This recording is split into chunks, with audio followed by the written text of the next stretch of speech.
Ladies, gentlemen, boys and girls, I am Golf Love UK and I am with my partner in crime, Pro Golf Critic. Either you've listened in order or out of order. So if you listened out of order, hope you enjoyed the Stephen Malbon interview from Malbon Golf. It was brilliant. If you're listening in order, guess what? You're going to get to listen to an amazing interview with Stephen Malbon from Malbon Golf. Yeah, it was great.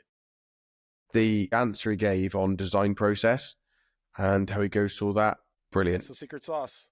Yeah, that was it.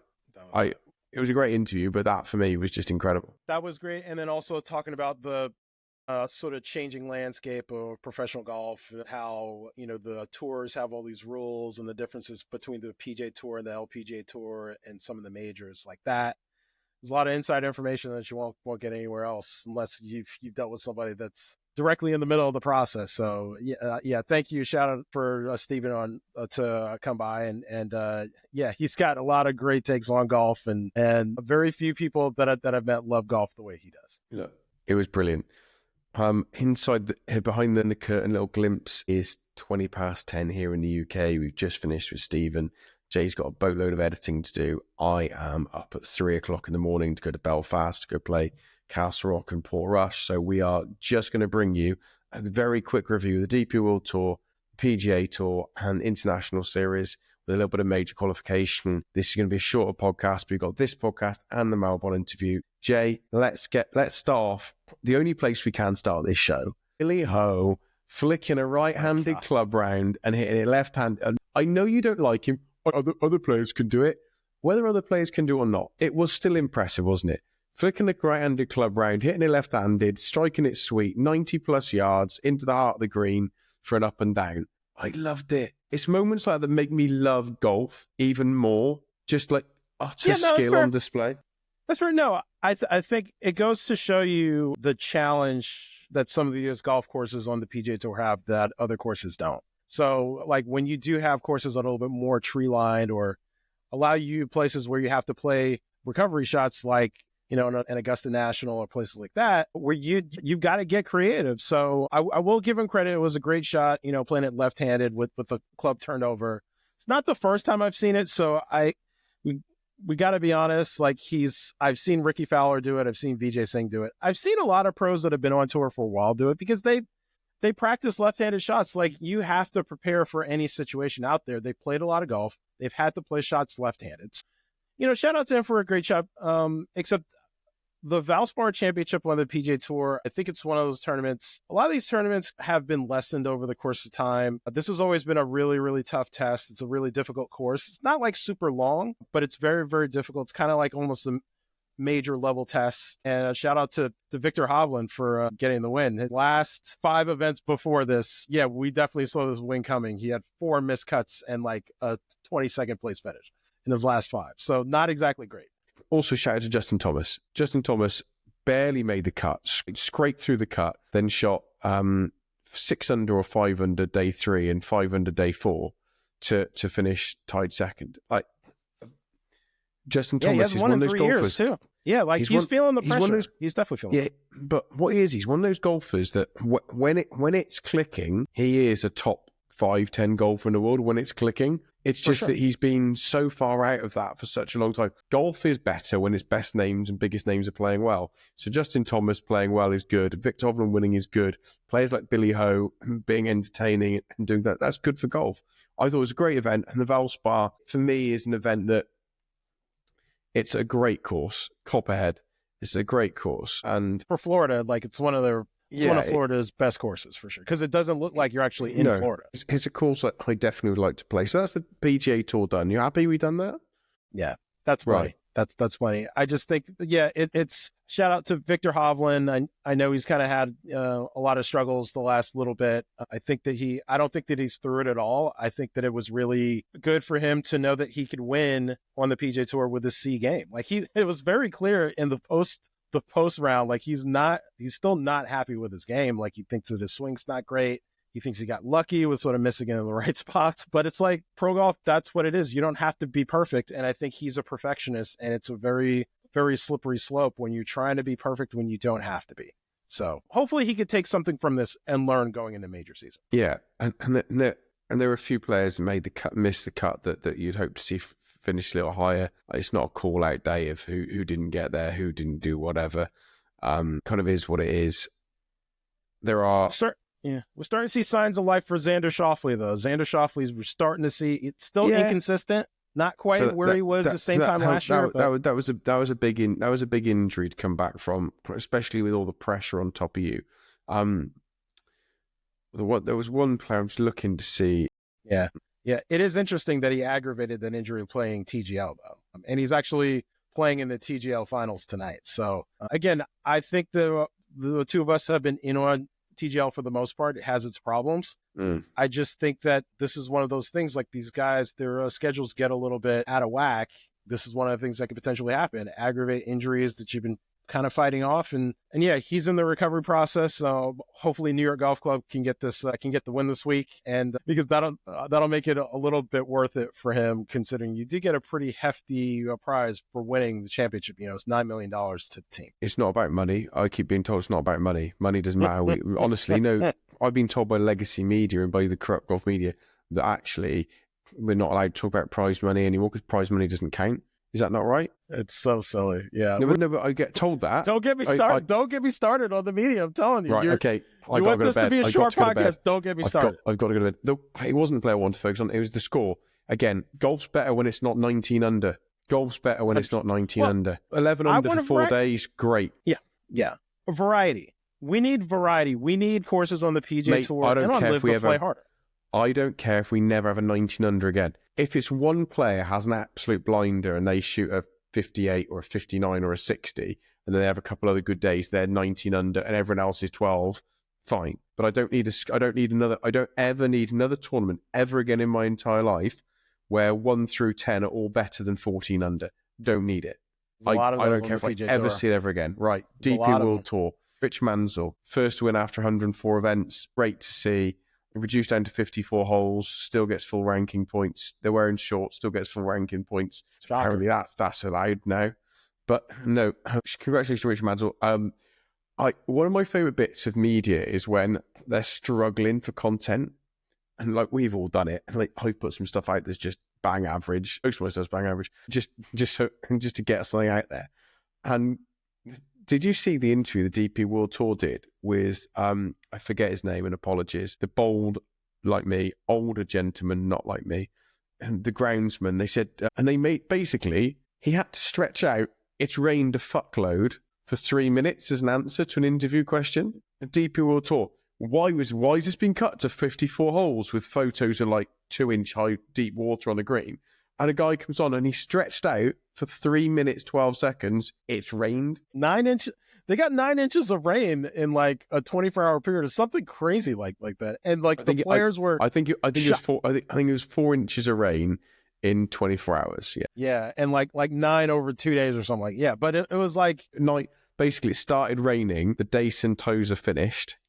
Yeah. And they had like sort of 4 or 5 days, which, yeah. Yeah, no, totally lucky. I mean, the players were shocked that they were able to get 54 holes in. Like the grounds crew did an amazing job getting that course ready. Shout out Richard Mansell for winning. I watched some of the highlights, and I mean, talk about an effortless swing to get in the 180s ball speed off the driver. Like I was watching his swing. I was like, oh yeah, he's probably like an average hitter. Or like I'm thinking like high 160s, low 170s. Then I see 181, 182. He looks 165. He looks 165 to 168 every day of the week, and he's at 180. Yeah, I know. It goes to show you. Yeah, so he's got the length. He's got a lot of game, and sometimes it just takes time for a lot of these guys to mature into their own game, so they know what to expect. They feel comfortable where they are, and they're able to win and learn how to win.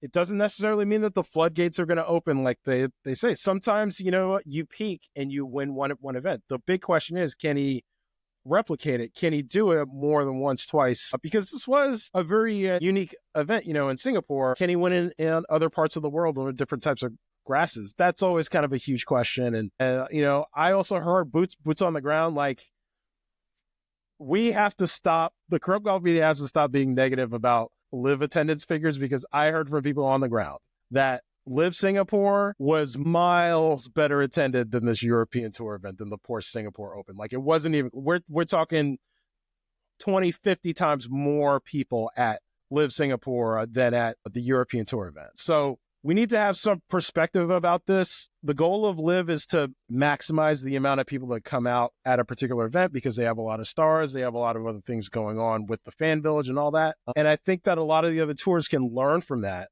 to really engage a audience and really maximize the level of interest in that particular area. So, except shout out to the European Tour for going there. Even though it's not, Europe. great attendance. The field was okay. Shout out Tom McKibben for finishing third. It's not Europe. It's the European Tour. But anyway, right. Tom McKibben third, as you just said, yeah. Tom rocks up, having been good on LIV all year, and takes third on the European Tour. Like the kid is not lights out. Yep. He's up to 107 in the OWGR now. He's probably going to wind up getting into the PGA Championship. He's already in the Open Championship, aka British Open. If he wasn't screwed by the minimum divisor, he'd be 91 if he wasn't screwed by the minimum divisor. But there we are. So that's good. No, let's talk about the other event that happened in Asia, which is over in Macau. You weren't on the show when I was a little bit cross that only 7 LIV players had registered with 3 open spots available. And my mea culpa last week was saying, was it 20? Was it 19 or 20? Whatever it was. I think it was 18. It was 18. Ollie Snyder-Jans had to drop out last minute. That was it. Sorry, I was 19. So Ollie Snyder, and there were 5 ex-LIV players as well in there. Yeah, there were a bunch of guys. Which is great to see. And the top 3 places were all taken by LIV players. All 3 LIV players have got into the Open, which are Patrick Reed, Carlos Ortiz, and Jason Kokrak. Sergio finished 4th, missing out. But I'm not worried, because Sergio's got options to take the Open place with the way the Open qualifying is working, depending on what Waco does, whether he gets an invite on that. However, there are other options for the other majors with those placings. So there's also qualifying. Yeah. The thing that I want people to watch out for while you're on this topic is Joaquin Niemann. Joaquin Niemann is obviously playing in the next 2 majors. If he has really good finishes, he can crack the top 60 of the OWGR. If he cracks that top 60, he automatically gets into the U.S. Open and the British Open, aka Open Championship, later in the year. And with him being in those tournaments, that LIV exemption would go to the next player that isn't already in the championship, which is a huge thing. So, which is Sergio. Currently. If that ended now, it would be Sergio. He's got a couple guys kind of breathing down his neck. Sebastian Munoz and Dean Burmester, Clean Dean, are both right there. So Sergio's got to keep playing well. Maybe this is why, and I'm happy there's some access given, but the level of access being given for one place moving down is a joke. Not even close. Look, I don't care what anyone says. If you honestly don't think there are 8 to 12 players in LIV that should be in the majors, you don't understand golf. I really don't care. I'm not going to fall out with people. If you want to say it for effect, say it for effect. If you truly believe it, you don't know golf. There's only 5 players in LIV. Shut up. Stop talking. It just shows your lack of knowledge of world golf. If you don't think that Dean Burmeister and Joaquin Niemann and David Puig are players that shouldn't be in majors. Tom McKibben. Tom McKibben, you're talking nonsense. Anyway. Patrick Reed. Patrick Reed's a Masters champion, not automatically in the majors. Yeah, well, look, this bold guy's got to get on a plane. Let's not feel sorry for me. I am going to go and play Portrush, and I might or might not be playing with a certain major champion at some point while I'm away, but we will find out more about that. Very interesting. Depending on what we're going on. Speaking of major champions, gotta say, it's not Rory. I think he'd rather die than play with me. Rory's one of those people that would plan on doing it and then back out and sort of flip flop again. That's kind of what he does. We all know Rory. That's or steal my phone. MO at this point. It's another thing. So, but no. Right now, in the Masters, we've got 12 LIV players. That's pretty much going to be it. There's really nothing else. Like the cutoff for the OWGR is coming up this next week. There's no real possibility for any other players to get in unless it's a special invite, which is highly unlikely at this point. And if you're not following me on Twitter, Pro Golf Critic on Twitter, I posted the list of the Yeah, LIV players qualified for the majors. I don't like giving you praise because, frankly, you're a knob.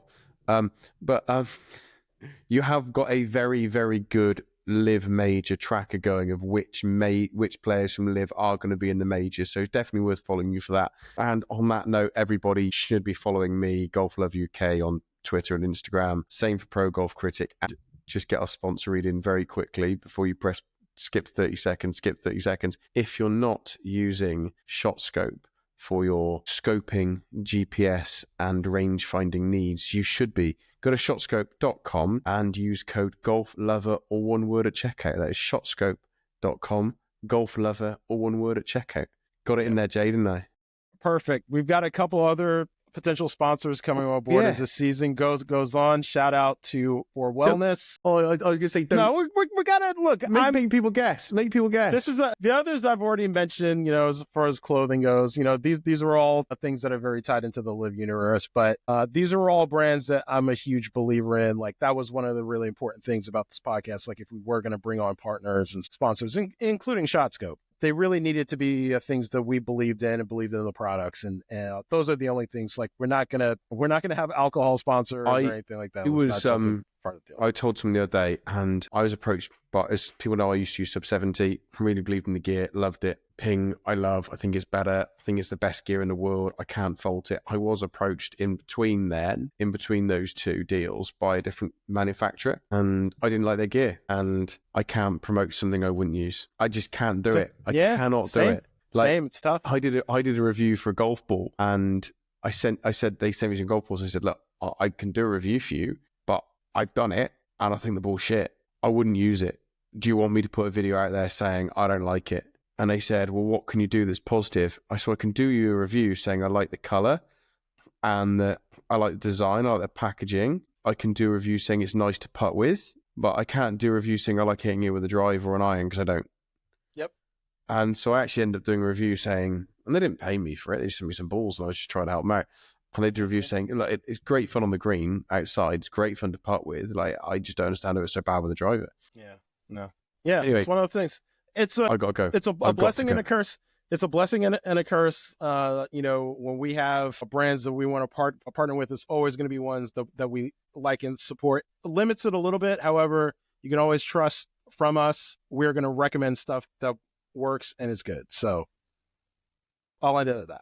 I was going to make a really, really inappropriate rude joke, but I'm not going to. Okay. No. All right. It was going to be brilliant. It was going to be brilliant.